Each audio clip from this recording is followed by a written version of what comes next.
in the way that we've become, are we destined to or condemned to in the society we live in the urban society that we live in? Are we condemned to the search for the maximum potential of life or somebody that can lead us to that idea, just the fundamental idea of the maximum, the full potential of life as you call it? Why are we condemned to that? Was it at some time very different? Why should we in a modern or this society be like that? There were many societies. This culture used to be like that. You know the history of this country. About 8,000 years ago, when the Aryan invasion happened first, people who built Harappa and Mohenjo-daro obviously had sophisticated minds, okay? But I'm sure you also read this in your textbook when you read high school.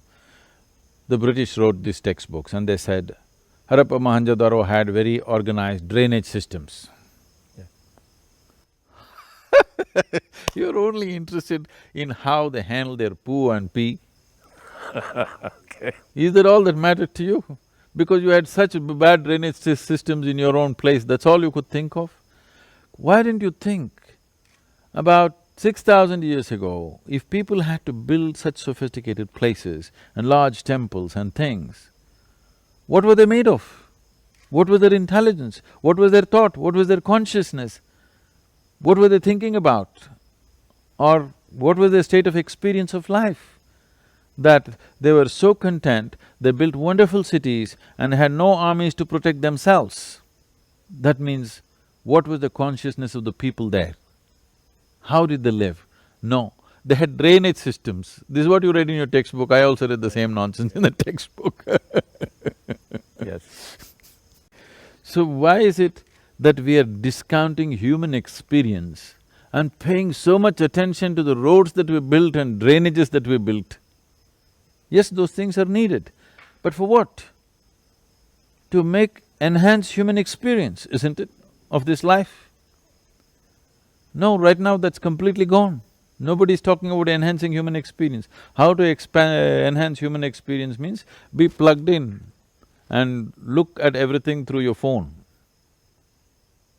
It's just dazzling you, but it's not enhancing your experience in any way.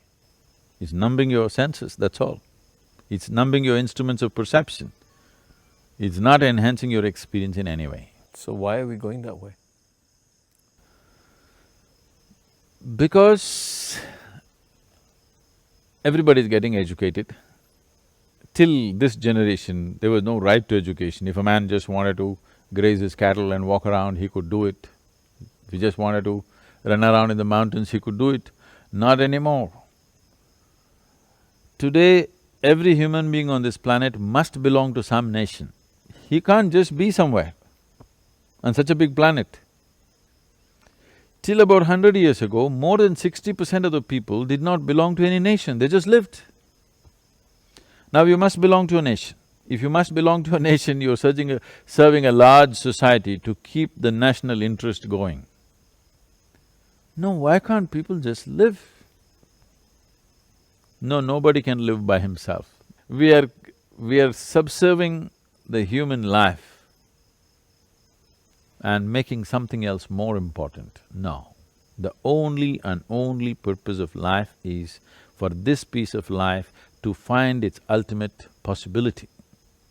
Whether you're an earthworm, or a grasshopper, or a bird, or an animal, or a tree, or a human being, this is the only purpose every life has, that it wants to grow to its full potential, not be something else. Maybe you look at this tree and think, oh, I can take the flowers and do puja. Or you look at that tree and think, oh, this will make good furniture. But the tree is not thinking about furniture, it just wants to grow to its full size and full possibility, isn't it? You may have ideas of furniture. Similarly, if I look at you, your father looks at you and think, what is he going to become?